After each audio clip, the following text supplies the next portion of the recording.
Hello, Sai. Here we are again, another Catalyzing the Future, Catalyzing Conversation. Good to see you, my friend. Likewise, always a pleasure, especially today before the holidays in here in the U.S. So thank you for making the time. Likewise, Todd.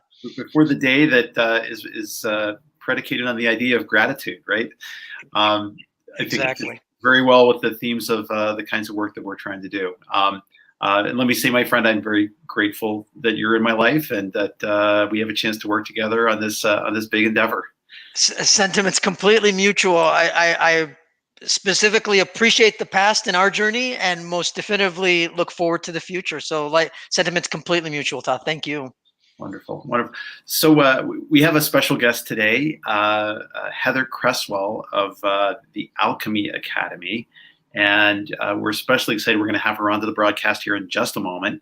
But Heather is going to be one of our panelists on December 9th. We're doing a couple of different panels in addition to the day of training. There are a couple of panels we're convening to reflect upon sort of the learnings of the day and upon their own work. And I'm particularly excited to hear from Heather about the 3 R's and the work that she does with the Alchemy Academy coming up. How did you initially run into Heather, by the way? So definitively, you said it perfectly. It's the 3 R's, and I found her through the 3 R's, and also really she's going to talk about also the flow code, hopefully as we get into the conversation. But those 2 pieces really began to anchor me in the conversation. We connected. I said, "Hey, you've really got to come on and talk with Todd and I, and by all means, join us for December 9th in terms of reflections on 2020 and foresight into 2021." So I think she'll have a lot of good perspectives to contribute, Todd, all around. Well, that's terrific. I can't wait any longer. Let's bring her onto the channel and welcome her. Hello, Heather. Welcome. Hi, Todd and Sai. Thank you so much for having me on the show this evening. It's a real privilege to be here with both of you. The pleasure is ours, likewise. And I have to say, you're in one of my favorite places in the world, if you will. So all around, Heather. Yeah, I think as you know, the United States is very close to my heart. My grandchild is American, and both my sons live in the United States. And I always get such a warm welcome whenever I come to your country. So very happy to be with both of you this evening from South Africa. Excellent. Thank you so much. Thank you. So we'll jump right in, if you will. I know Todd's eager, I'm eager, so we'll jump right in. Great. Well, as you know, we met through the video that I posted on the 3 R's of resilience. And if you're happy with me to do this, I'd like to just share my screen with you so that we can just chat as I'm going through it with you. Absolutely.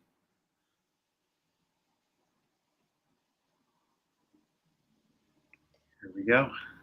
So this is just the 3 R's of resilience. And I think the first thing that we need to really aim for in business as leaders and as people, whether it's in our we're leading in our family, with our children, or with our friends, is the creation of a robust mindset. And I think we speak a lot about mindset, but we don't really deep dive into what does it take in order to create this robust mindset. When we faced with challenges, as everybody's been faced this year with the coronavirus, with businesses being put under enormous pressure, I think it's how do we look at the way that we deal with these types of situations that happen to us. And I think this speaks to the context that we hold our lives in, and it's the context that we hold our businesses in. And if we can come from a more empowering context, so very often I just use this example of, something can happen and we can ask ourselves the question of, why me? Why is this happening to me out of all the people in the world? And I always think to myself, well, why not me? and then to take it a step further, not asking the question of why, but looking at what is this here to teach me? And how can I rather engage from life from that type of mindset? So whatever challenge I'm being faced with, whatever situation I'm being faced with, instead of allowing that situation to flatten me, I rather look at how to recontextualize that into what is this here to teach me? What can I learn from it? How can I grow from it? And then, because I'm always wanting to contribute, how can, out of that growth and that learning, how can I then share that with other people that may be facing a similar situation? So I think if we can look at that, if we can come from that type of context in our lives, it really does help us to shift our mindset. And then, just as you and Todd touched on, coming and looking at, with tomorrow being Thanksgiving, what is it on a daily basis that we can be thankful for? Because when we shift our focus onto what it is that we can be grateful for, and really allow ourselves to feel that gratitude. So it's not just a mind. It's not just something that we're thinking about, but it's something that we are feeling as well. It could be something as simple as I'm very blessed when I look out of my office window. I look out onto the most beautiful, lush green garden. And just there are moments during the day where I just stop and I just look out of the window, and it fills me with such a sense of peace and such a sense of gratitude. And so when we continuously fill ourselves with those feelings and we shift our focus from the challenges or the things that we haven't got or the things that we want and we're working towards, to that thankfulness and that gratitude for everything that we do have, I think that really shifts our mindset. I love the way you're describing it, Heather, because you really paint a sequence, right? There's a trigger that something happens and we're triggered. We catch ourselves, exactly like you're saying, like you inserted the word not, right? Why me? Why not me? We catch ourselves, right? We refine, insert the word not in this case, and definitively we begin to shift and then really have it begin to manifest in our habits and actions. And I think the more cognizant and aware, the more robust of a mindset that we can have, that's going to be in our favor, quite honestly. Yeah, absolutely. And I think that's when, as you brought up a very important point of awareness, and I look at that from the perspective of responsibility, which I'll deal with third. So we just stay in flow. But I do think that when we do have that level of self-awareness, and when we are able to create those moments during the day, however you do it, whether you go for a walk, you look out the window, you just sit quietly for a few minutes, you maybe put on a meditation, any of those types of activities really allow us to access this resourceful thinking. And when I do work around what's called the thinking environment, and that is really around being able to access those deeper waves of thinking.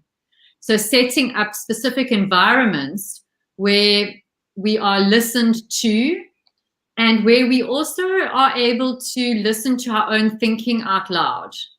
Very often we go round and around in our minds, circling and circling and circling. And when we hear ourselves thinking out loud, we often get a perspective of our own thinking or on ourselves that we didn't have before. And so it's allowing some space for ourselves to really drop into that resourceful thinking.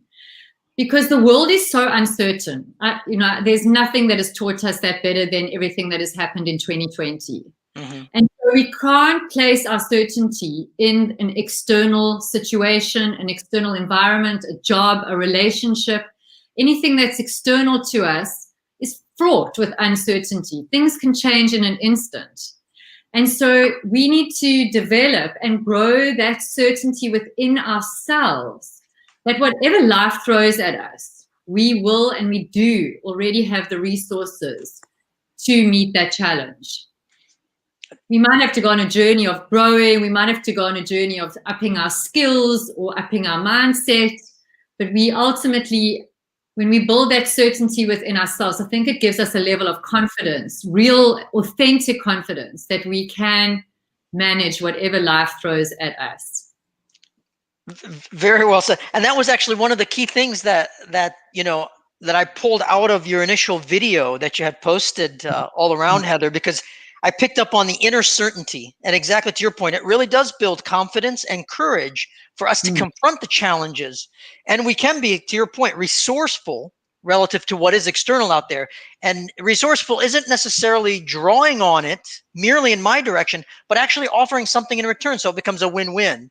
And I think it's a very, very powerful perspective relative to resilience, as you said, as you're elaborating on the 3 R's. Mm-hmm. Yeah, absolutely. And I think that was one of the biggest transformations in my own life, where I was able to move out of looking externally for certainty into trusting myself. And that was part of my own personal journey, which I'll share a little bit later. Excellent. And then looking, I've split the word responsibility here into responsibility. And that's really where our choicefulness sits. And if we want to move to a place of freedom within ourselves, I think we need to really make that shift in our own thinking around that we really do have a choice in the way that we respond to situations. And that comes out of a level of self-awareness.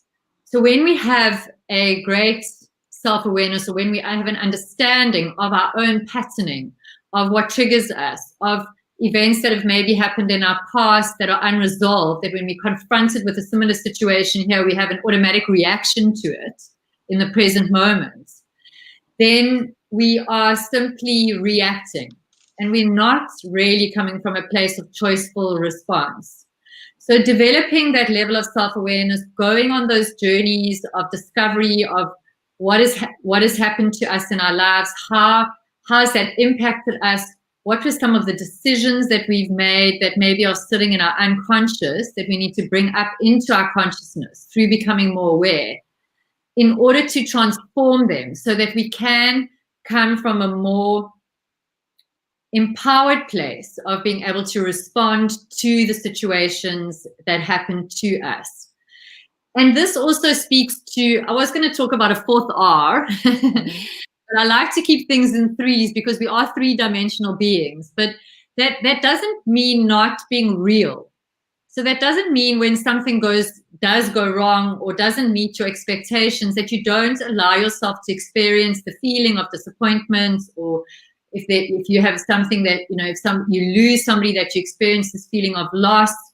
It's not to deny that you are real in the way that you are feeling, but it's more that you just allow those feelings to happen. You allow them to be there, and you don't try and suppress them. You allow them to flow through you, and you also don't get hooked into them. So it's really having that awareness of what is happening for you in this moment. How are you feeling in this moment? And then acknowledging that feeling and allowing it simply to flow through you instead of holding on to it. And it's through those types of practices, and you mentioned the word habit a little bit earlier, and building those habits that allow us to really live from this place of resilience and from this place of empowerment in our own lives. Beautifully expressed, and I truly love the separation of response and ability. And I'm not sure if you're familiar with Rick Dove, his work actually. I think it was around 2000 he wrote his book Responsibility, and I believe it was subtitled "The Language, Structure, and Culture," I think of the Agile Enterprise. And exactly to your point, how we can become more responsive than reactive to what triggers us and the things that manifest around us. So I love the wholeness and the realness, exactly to your point, if we introduce the fourth R, the realness to the expression with the 3 R's of resilience. I think it provides a very, very approachable metaphor and paradigm and prism, if I may use the triangle and the prism, through which to look at the world and interact with the world. Yeah, absolutely. Absolutely. And you can see that the triangle has meaning for me because that's in my logo of the Alchemy Academy. And I'll speak a little bit about that now, if you're happy for me to move on to that. And just a little bit about where that came from. So I was in my early 20s and through my teenage years, I grew up in a very high performance, high pressured environment. and was continuously being pushed. I swam internationally. I represented South Africa, and winning was everything and losing just simply wasn't an option. So that was really the patterning that I came out of. And in my early 20s, I'd had a baby. That didn't stop me. I went straight on to doing the Doozy, which is a 3-day marathon event here in South Africa, which is a combination of running and canoeing. We moved house, so we moved from South Africa to Swaziland. I had an 8-month-old baby and a 2-year-old. I was studying and I was working part-time, and I'd set my sights on running the Comrades Marathon. And I literally went for a run one day and hit the wall after about a kilometer, and dragged myself home, and things really went downhill from there. My white blood cell count crashed, and I got very, very, very ill. And I was literally suffering from burnout, severe, severe burnout. And that, I once again looked at it and thought, okay, well, what can I learn from this? It took a while for me to move out of the why has this happened to me state. But then I shifted into what can I learn from this? What is this teaching me? And that was really where my journey began on how to create sustainable high performance. And so I went on a journey, both an inner journey of my own, looking at my own psychology, what was driving me, why was it so important for me to get this external acknowledgement? Why did I not feel like I was enough just being me? Why did I always have to be performing and pushing myself? And then looking at how could I combine that with business? Because I've been passionate about business from a very young age, and from leadership and entrepreneurship and this exciting journey that we're all on in these businesses that we're in. And that led me on this journey of looking at how do we create those mindsets that I spoke about coming out of resilience, and how do I create some real powerful blueprints and business intelligence that can really help business leaders to succeed at the high levels that they want to, but in a sustainable way. Mm-hmm. And that was really how the Alchemy, I'm just going to pop back here, how the Alchemy Academy was born. Because for me, it was learning to make friends with and pull all the elements of myself together. So the ones that were sitting in the dark and the shadow and in the lead, if you will, because really the journey of alchemy is taking lead and transforming the elements into gold. So transforming the elements of lead, adding elements, and then creating this gold. So how could I pull all of those elements of myself together? The dark, the good, the bad, the ugly, the sad, the happy, all of those elements, so that I could become the gold that I was seeking externally. And I love Rumi's, I don't know if you're familiar with any of Rumi's poetry, but you are the gold that you seek. What you're seeking is seeking you. I just love his whole way of speaking and interacting with the world, and all the beautiful poetry that he's written. And that was how the Alchemy Academy was born, was taking that and thinking and looking at so many businesses that were almost operating in this lead zone. Mm-hmm. And people were focusing on maybe one element of the business to the detriment of another, and weren't looking at how to pull all of the different elements of their business together and really create this gold that is sitting within all of our businesses, this ability to really be successful that is sitting within our business. And out of that came the flow code, was looking at the different elements of our business, which I'll speak a little bit about later on. Can I interrupt you for a minute, Heather, if you don't mind? Go ahead. Because I think I love the notion of alchemy, and I've used alchemy and catalysts very, very much in a synergistic fashion, and pulling those polarities forward, if you will. Exactly to your point, when you hit that block, the big question, and I know Todd and I have had conversations with numerous people and who've been on their own journey. Exactly to your point, the question that comes to a lot of people's mind is, how did you find, or where did you find the courage to confront yourself? How did you kind of dig deep to make that happen? Because it truly is an act of courage to confront ourselves the way that you expressed. Absolutely. And I think for me, it was being confronted with death, actually, and making that choice for life, because I was so ill, I could easily have almost let go of life. And I looked at my children; they were a huge inspiration for me. I looked at my partner, my husband. We've been together for almost 30 years. And I looked at the things in my life that were incredible, that I could be so incredibly grateful for, the experiences that I've had, the fact that, even though my father was so tough on me, that he loved me, and I had no doubt of that. And I think those were the things that gave me courage, and that I just felt like it would be giving up on my purpose. And that is why the purpose is the very first word in the Alchemy Academy tagline. Because I think when I was in that very dark place, I thought, well, is this all there is? That was one of the questions that I was asking, which is a very tough question. I think a lot of people get faced with that question, even when they've created enormous success in their lives.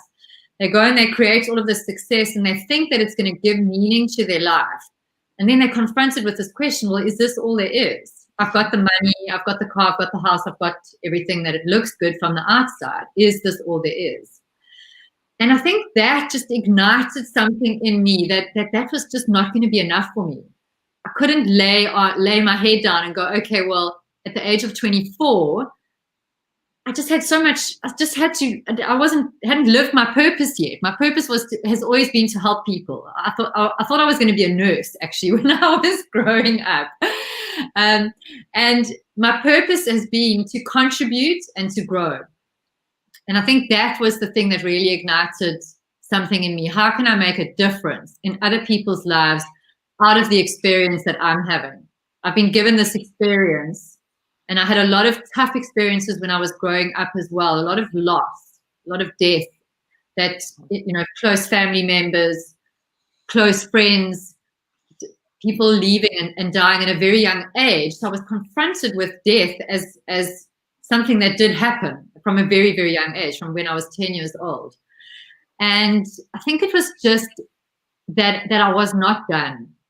I needed to contribute and grow and share out of these experiences that I've had. How did I get through it at the age of 10? And how can I contribute to somebody else maybe coming to terms with loss in their own life, or coming to terms with that question of, is this all there is in their own life? And really connecting and igniting and connecting them and igniting them to that purpose in their lives, which of course then ignites passion. And then once we're on fire, high performance becomes a byproduct of that. Yeah. So Heather, I have a question, if I could, Sai. Please. So this is the question of sort of like what, where did you find the courage to confront yourself? I think in one of our other interviews, the answer was also, I almost died. And I know that came up for, I think some of Sai's personal experience. I think we all, at some point or other in our lives, have to confront death. But do we have to be at that extreme in order to be helped? Do I have to almost die to get there? Because I think there's probably a lot of business leaders who say, well, I haven't had anything like that extreme happen to me in my life. And I suspect, what I'm thinking is, what we're describing is something anthropologically. It's the shamanic function, right? That there's a crisis, and then we rethink everything, and we come up with purpose, and we move forward. But part of the function of the shaman in any kind of tribal setting was to help retrieve the soul that's missing of others, or to help them rediscover something important, or to even bring them to their own crisis point so that they understand. Is that, am I off base? Is that, is that? No, not at all. Not at all. And I think that, I had the privilege of going through such an extreme, these extreme situations that I did actually go through, which I think has been part of my own journey, but absolutely not. You don't need to be faced with your own death. But I think we face with many deaths every day. Mm-hmm. If we're awake to that, it is that hero's journey that we've been called on. I think, if we look at some of the challenges that businesses have gone through, where we started off with the slogan of 2020 being the year of plenty. That was kind of what was happening here in South Africa. And then we were hit with this COVID and the coronavirus and lockdown, and millions of people losing their income, businesses going into liquidation and going under. And so I think and even that's a catastrophe, those are catastrophic events. But I think we go through many deaths every day. There can be small things like an expectation not getting met, or a client choosing somebody else instead of choosing us, that call on us to be more robust, to be more resilient, to reconnect with our purpose, so that it pulls us through. And it gives us the ability to turn all of those challenges into stepping stones. Mm-hmm. And I think we've been called on this heroic journey that you talk about, that the shaman facilitates, where we reach those crossroads in our life and we make choices that maybe aren't the reasonable choices, but they are heartfelt choices that allow us to overcome those odds and really take those steps from a hero's perspective. I really love that. I think, and particularly the insight of, that we face deaths every day, mm-hmm. that, a disappointment, or even something as simple as seeing a leaf fall from a tree mm-hmm. can be instructive for us, mm-hmm. right? No, thank you for that. That's wonderful. Sorry, I didn't mean to. No, all good. Because it's consistent. It's very powerful. And one way to and I definitely want to get into, by all means, have you talk about the if you will, the flow code, Heather, because how you took that energy and made it really practical. But I think one of the key things that you're emphasizing, and we've seen this consistently, and I personally I can't remember if I shared this with you, but I've died 3 times, completely died and come back, Heather. Oh, and the thing that occurs to me is exactly what Todd, you mentioning, and Heather, you've mentioned. We're born alive. And we experience, I like to call them micro deaths every moment. I talk about taking a cup of coffee and stepping out into the cold, the bitter cold, as a moment of death and birth simultaneously, but it's micro deaths. And we're habitualized, right? We're creatures of habit. We're habitualized to become more lifeless. And then we do need a degree of crisis, exactly as you called out, Heather, to really make it existential. So bring us back to it. And then as I love, and I really, really hope people take this out of what you said. When we encounter that, we get to the edge. I like to call it the edge at that point. But you have to make a choice. You can make the choice. And this, to me, my doctors directly said it to me. You have a choice. This becomes your story, or you rewrite it the way you want to. A lot of people don't make the choice. And that's where I think is a massive difference between, respectfully, what you've done versus what others might have done. And I definitely want you to get into the flow code, because I think you took that passion and you took that purpose and translated it into something that others can really put into practice immediately. Yeah. Long-winded, I apologize. No, but absolutely. And yeah, thank you very much for sharing that with me. I really appreciate it. And I think death can teach us so much about life. And really, just the last little thing that I'd like to say about this, and I think it connects with the purpose and the passion, is I was privileged enough to be with my dad when he died. And we had some really brilliant conversations. And one of the things that I asked him is, I said to him, do you have any regrets? And he said to me, no, I don't. And that was so powerful for me because he'd literally taken life and just lived it fully every day to the best of his ability. And so he was a great role model for me as well in terms of living life to the fullest, taking risks, and being able to really live from my heart and do the things that I love to do and want to do. So I think having a role model that's done it, where you can rewrite your story, you can choose a role model and you can model your life on that and really transform your own personal story. So thank you for sharing that with me. Likewise, and I'll tell you, you've said a lot of brilliant things, but another one you just pointed out very quickly. One of the most personal questions I'm very cautious with, and when I ask people, especially in the coaching that I do with executives, is who are you? It's a very, very personal question. The other one that you just heightened awareness to is a lot of people think they're living, but the question to ask is, have you truly lived your life? Because most people have not lived their life. Yeah. And I love the way that you're describing it. But I would love for you to share more about the flow code if yeah, absolutely. I'm going to jump right in there. So this is the flow code, which literally is looking at the 12 aspects, not only of your business, so looking at your client flow, your time flow, and your team flow, but also as for you as a leader. So it's taking focus, leadership, opportunity, and wisdom, and how do we apply all of those into our business. But then I'm sure that you can also see that hidden in that flow code is the wolf. And the wolf really for me is an animal that is my spirit animal. It's part of the way that I aspire to live. So the wolf is very much around leadership. It's very much around community. There's loyalty from the wolf.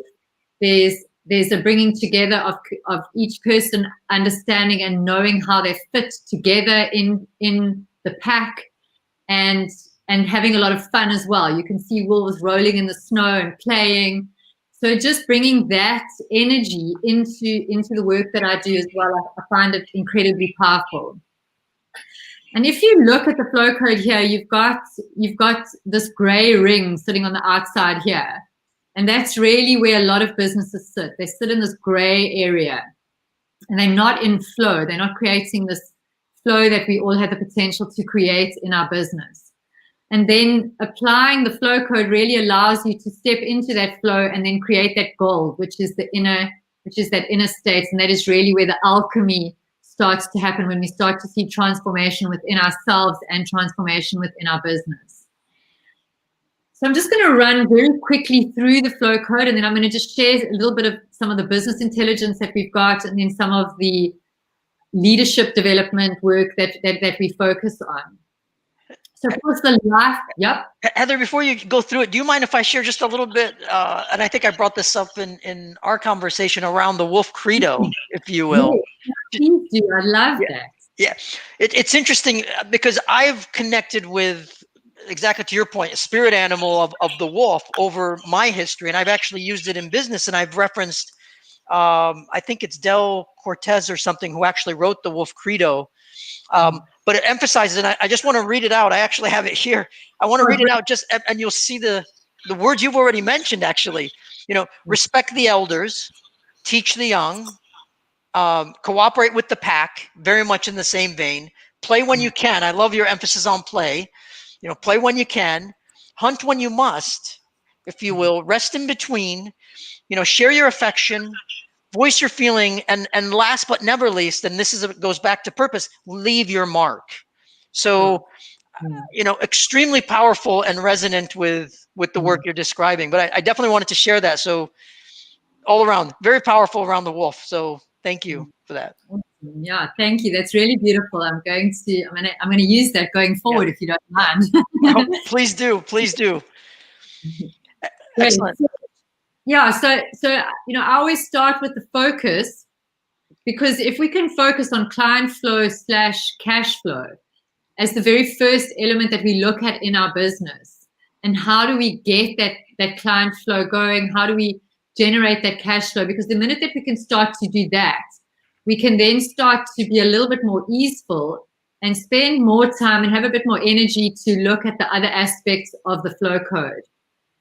Then looking at and I'm going to speak about the money train, which is the intelligence that underpins the client flow. And when you launch the money train, the massive impact that can actually have on your business and on your cash flow. And then looking at time, because obviously time is a limited, it's a limited resource. We all have this exact same amount of time. But I think what really differentiates true leaders from the rest of the pack, and truly successful people from the rest of the pack, is what they do with their time. And we work on a 4G, it's called the 4G system, which creates looking at how you split up your time divided into 4Gs. And that is what are your getting activities? So what do you need to get in your business? So is it more clients? Is it more cash? Is it more partners? Is it more staff? Is it more team that you need to be getting? And then grooming. What are the relationships that you need to be looking after, that you need to be spending time on? So your client relationships, your family relationships. So this extends out. It's not just around your business, but it's looking at your life from a holistic perspective.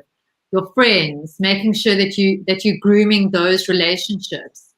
And we advise that you spend 80% of your week or 80% of your time focused on those two elements of your life, and then the 20% of the time, the rest of the time, you spend focusing on growing your business. So, what are the activities that might be growing your business? It might be redoing your website. It might be, upgrading your social media channels. Any of those kinds of activities, and then your gold. So, what are things that you really want to do? It could be writing a book. It could be something as simple for me as going for a surf. Those are my gold activities that I make sure that I fit into my week. It could be going and volunteering at an organization. So anything that really fulfills you and feeds you and nourishes you. And we look at it from this perspective, because what we find a lot of leaders are spending their time doing the wrong things right. Mm-hmm. So they're spending their time maybe on growing their business, but they don't have the cash flow. And what they really need to be doing is focusing on the cash flow, or focusing on looking after that really big client that can transform their business, and not spend so much time focusing on the growing activities. So we bring a laser focus to how and where we are spending our time. And then we look at team flow. So we look at your own energy. So I use a tool called the contribution compass. And that is really, I hesitate to say a personality profile, because I don't like to box people into profiles. But that is really identifying your natural energy.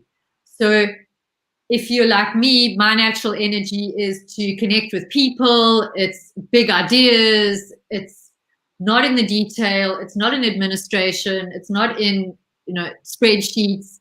I need to be out there shining my light on other people, and really building a network and building relationships. So it looks at what is your role in your business, and does the role that you are playing give you energy? Because energy is what we need from a high performance perspective. And then what that tool also does is it measures team energy, because very often when we're recruiting, we recruit people that are similar to us. You relate to them. I can sit with you, Star, and we can have these big dreams and these big ideas and these fantastic ideas. But we need people that maybe are going to be more on the nurturing and cultivating energy, where they're going to go and deliver over the long run. Whereas we like, I'm just using this as an example, we might like to move forward and have, be on the next new idea. And very often you could have a lot of cultivators in your team, or calibrators in your team, which slow everything down. They calibrate time. They're very down to earth. But your team's role is to innovate. Mm-hmm. So you're then going to have a mismatch between the energy in your team and the key performance area of that team, or the outcomes that team needs to be achieving. So it's a very powerful tool to measure the intensity of the energy within people's teams and within organizational teams. So are they matched to their role that gives them personal energy? Because that's really when they can make their biggest contribution, hence the name Contribution Compass.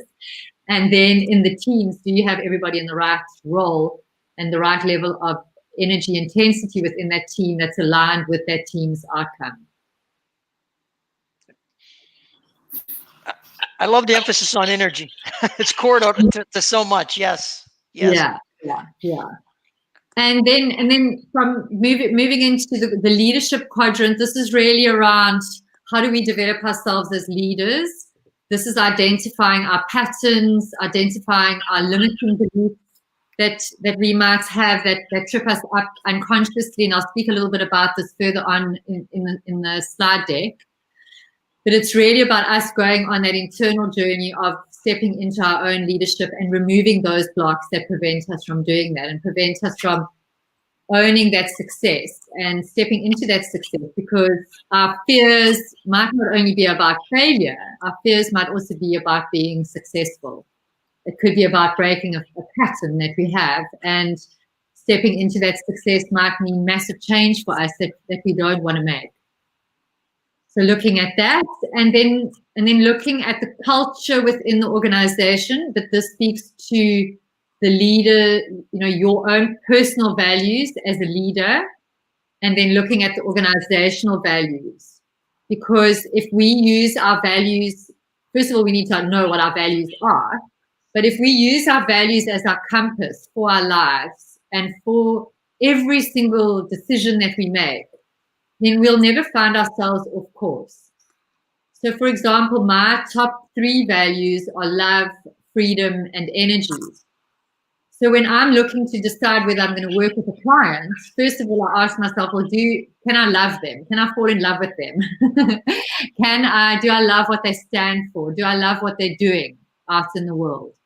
And then the second question is, am I going to have a sense of freedom working with them? Are they willing to maybe work more online than face to face? I'm not having to go into the organization every day because I love to travel. Am I going to be able to experience freedom in the way that I work with them? And then the third one is, do they have the right energy? Am I going to get energy from them? And am I going to be able to do an energy exchange with them so that I can also upgrade their energy? Are they going to be willing to, take some of those weird and wacky ideas that I have for creating energy? Being out in the cold is one of them. I love what you said about that, going out and standing in the cold, to wake us up. And then how do our values then feed into our vision? So what is your personal vision? What is the company's vision? And how do we align those two so that the company or the business really becomes the vehicle for the expression of my highest values and my highest vision? And I think that's always what's made me so passionate about business, is that your business can be that vehicle for you, for the expression of your values and the expression of your vision. Yeah. Or another way to perhaps even say that is we are immortalized through our businesses. Some others are immortalized through work that they do as artists. Others are immortalized through their children. But I really appreciate the way you're expressing that, Heather. I definitely want to let you talk more about the opportunity and the wisdom piece, and then I've got a question after you kind of give us the whole picture a little bit. So I'll hold the question for now, if you will. Fantastic, no problem. Yeah, and I just love what you said, because a leader can be a mother leading her children. It doesn't necessarily have to be. You can have family values. You can have a family vision. So this doesn't only speak to business, but it speaks to every aspect of our lives. And then looking at, opportunities. So how agile is your business? Is your business able to pivot? And I'm not only speaking about this from, the agility modality of, pivoting and changing strategy, but how fixed are you? How willing are you to be able to shift and transform and change in order to meet the changing environment that you currently find yourself in. So looking at that, looking at do you have actual strategies in place that allow you to act on an opportunity straight away? Do you have a strategy in place that, a decision-making process that you can really go through very quickly in order to take up an opportunity? Then looking at your network, who's in your network, who can you partner with that you haven't thought about before, where can you add value, where can there be an exchange of value? So looking at that from a network perspective, do you know how to network effectively, where you're not going in to just, do a hard sell, where you're really wanting to take people on a journey with you. So looking at how do we do that in a powerful way. And then scale. If you're wanting to scale your business, ensuring that you have a real strong foundation in order to scale, and then making sure that you've got structures in place in order to facilitate scaling your business. So looking at automation, but looking at things like communication, your employment process, if you're wanting to scale, is that all in place? So really diving into that. And then from a wisdom perspective, looking at mentorship programs within the business. So not only me coming in to mentor leaders or mentor people in the business, but creating, and this is where I use the thinking environment. So bringing in the thinking environment so that people can mentor each other, people both upwards in the organization and downwards. So how would I mentor somebody who was my boss? How would I work with them that they could also learn from me while I'm also learning from them? So bringing those kinds of teachings and wisdom in at that level. And then conscious leadership. So looking at what I call the 4 levels of consciousness. So using the 4 F's, so being flattened by life, which is almost being a victim of life. Life is something that is happening to you. And then raising your level of consciousness out of that into fighting with life. And I find a lot of entrepreneurs and leaders are stuck here. Mm-hmm. So they're thinking in a very linear set way. They've set a goal for themselves and they are going to step out of the flow. If they've got their canoe in the river, they'll even step out of the flow to drag their canoe across dry land in order to reach that goal. So how do you raise your consciousness to move out of fighting into the 3rd level of consciousness, which is flow, where you're working with what is being presented to you? Nothing in life flows in a straight line. Nature doesn't work in a straight line. So why do we assume that our businesses or our lives are going to go in a straight line? It's just never going to happen. And then, of course, the 4th one is ultimately the level of freedom. So where you experience absolute freedom, you are one with everything, all the barriers that separate us drop away, and we really step into that unity consciousness, or universal consciousness, which is where I think we have moments of it, but it's really the masters end up living in that state on an ongoing basis. But we can certainly move out of that fighting with life into that flow consciousness. And then obviously making it fun, because who wants to go on a journey that doesn't have some fun along the way? So really bringing that in, and how do we, what is fun for us, and how do we create more of that in our lives and in our businesses and for our teams and the people that work with us. Wonderfully expressed, Heather.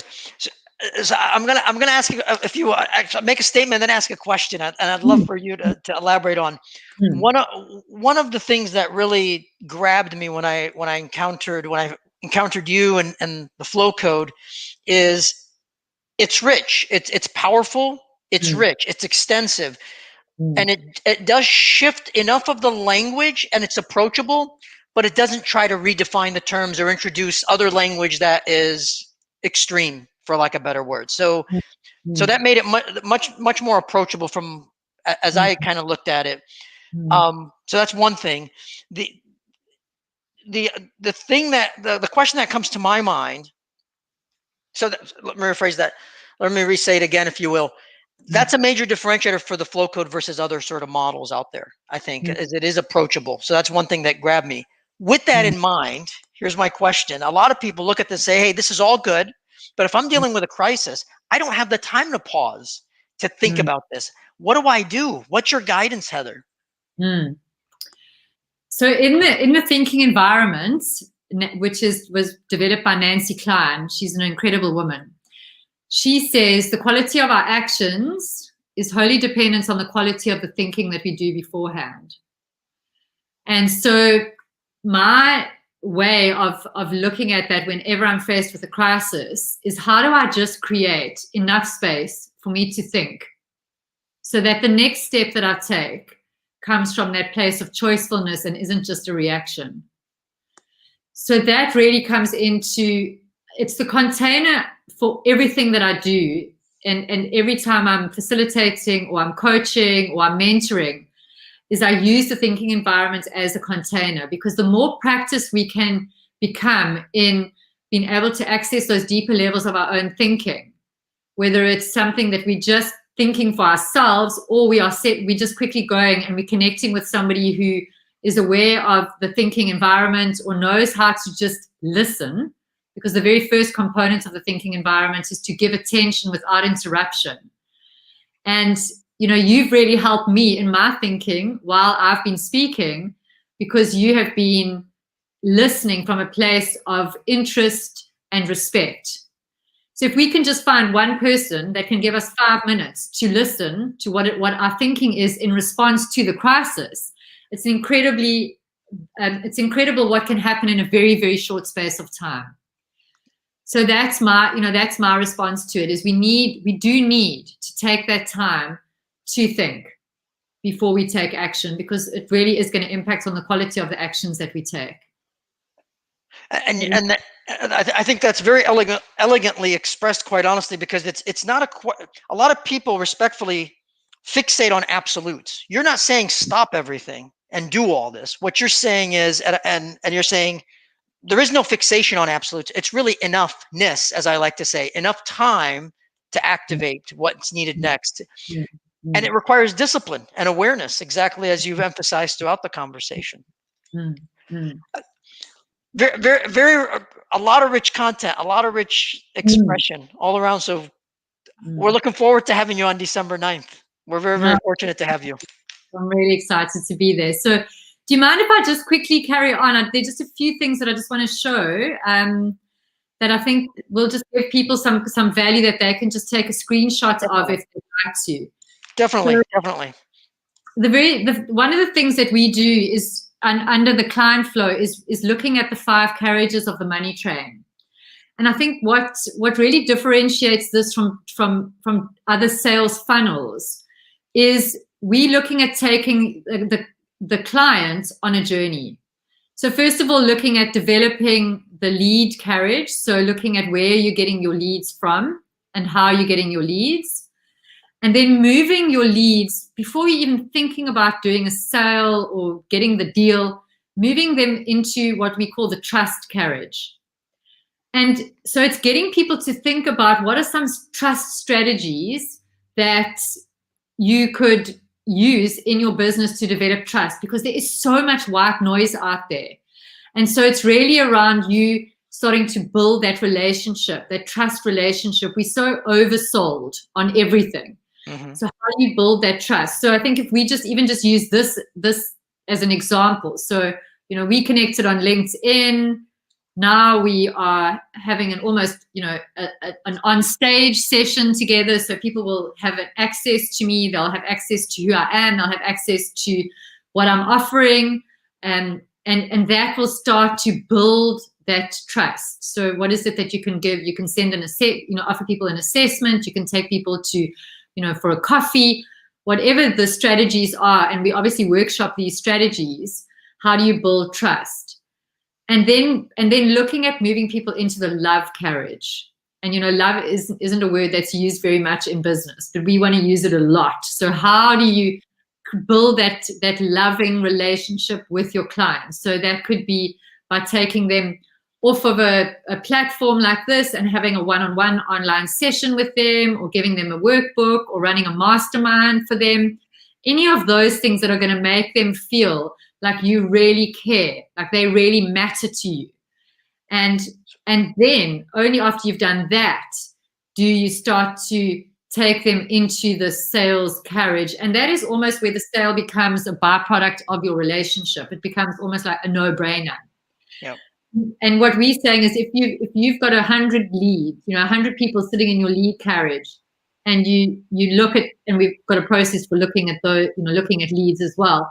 You then take them into this lead carriage and then take them onto this journey, and then obviously take them through that into the journey carriage so that they become a client for life. They're not, it's not just a once off, and you're looking at upselling, and you're looking at how do you continuously create value to them. So I just wanted to offer this because this is the kind of business intelligence that underpins the flow code. And this one element of the flow code where people can just literally take a screenshot of this, think about it in context of their own business, and think about how they can start to apply some of those strategies. So Heather, I have to interrupt you again. Forgive me. So you're beginning to scare me, to be honest with you, because you there's a lot of resonance here. So what's interesting is we talked about death and energy. We talked about wolves and the wolf credo, and you talk about love, if you will. I've used love as a key pillar with executives and organizations. And respectfully, I'm not sure if you're familiar with Robert Sternberg's definition of love and the love triangle, but definitively it's extremely powerful in a business context. I've actually blogged on it. So I think we've been destined to have this conversation amongst others. So there's a lot of resonance all around. Yeah. Thank you for sharing this. Thank you for sharing this. With pleasure. But I love to leave people with something that they can take into their business and immediately start implementing. So, even if your lead carriage is just a spreadsheet, start with 100 people that you know. Go through your emails, have a look at and see who you haven't been in touch with. Have a look in your LinkedIn. Who are you connected in LinkedIn? And just start to have those kinds of communications with those people. Excellent. And is this your last slide that you wanted to perhaps mention? Or yep. Well, this just speaks to, this actually isn't my last slide because I just want to show you something else about the slow code, but this really speaks to the work that we do, looking at thoughts, feelings, the unconscious, and how do we transform those to impact our action and results. So, that's just the kind of leadership development that is sitting in the flow code as well. But something that I wanted to just offer as an added value is you can also use the flow code because obviously it is overwhelming. This is a multi-dimensional solution. But what we do is we use the flow code to really give you an instant snapshot on the critical areas of your business. So I have an assessment, I have a questionnaire that asks questions in each of these keys of the flow code, in each of the 12 keys of the flow code, which will just give you an instant snapshot of what is critical in the business, what is the very first area in the business that you need to be focusing on in order to get into flow. So I just wanted to put that out there and just say that because it is a multidimensional tool, it's not only the roadmap, but it also gives you insight into the critical areas of your business. Very well said, and I think it's great that people can reach out to you. And by all means, there's a depth and richness here that I think can be very powerful and very actionable and very, very impactful, which is definitively one of the key things that we've been focused on. We're sincerely looking forward to having you, Heather, on the 9th. All around, I think this has been a great introduction to your thinking and your wisdom for the masses out here. Absolutely. What wonderful resources. Thank you for being so generous with your time and your insights. I found this fascinating today. Thank you so much. Awesome. So thank you very much for having me, and just wishing both of you the most incredible Thanksgiving tomorrow and beautiful celebration of the year that's gone, and looking forward to speaking about the year ahead in our next conversation. So from my heart to all of you, thank you very, very much. Likewise. Thank you so much, Heather. Always a pleasure, Todd. Likewise. And I think that brings us to the end of this episode. Thank you so much for tuning in, or if you're catching this on replay, I would encourage you to point your browser towards catalyzingthefuture.com, where you can learn about both the panel that Heather is going to be on, as well as the plethora of other training opportunities that are available to you to enrich yourself, to adopt a more robust mindset and to move forward with a sense of purpose, well-being, and love. Thank you so much for joining us. This has been Catalyzing the Future, and we will see you again soon.